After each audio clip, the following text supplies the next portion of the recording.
Jadi salah satu komoditas utama, harga beras di pasar tradisional Palembang tembus 12 hingga Rp13.000 per kilogram dari sebelumnya Rp8.000.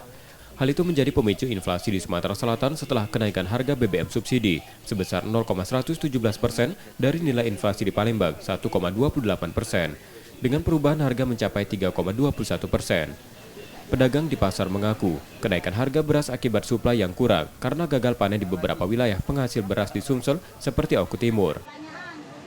Sekilo naik Rp1.000, jadi kalau ngecer Rp1.000, jadi naik tempo hari berapa? Tempo hari? Iya betul, saya sendiri. 100, 200, 10% lebih naik. Gramnya sekarang berapa? 12.000. Itu beras jenis apa?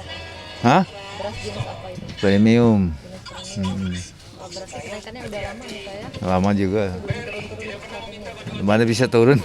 Dia omong ini naik, apa dia? Pupuknya naik. Ada yang kena hama. Harga kebutuhan yang naik juga terjadi pada telur ayam yang naik menjadi Rp23.000 dari sebelumnya Rp20.000 per kilogram. Reski Oktora, Muklas Diferensial, Kompas TV, Palembang, Sumatera Selatan.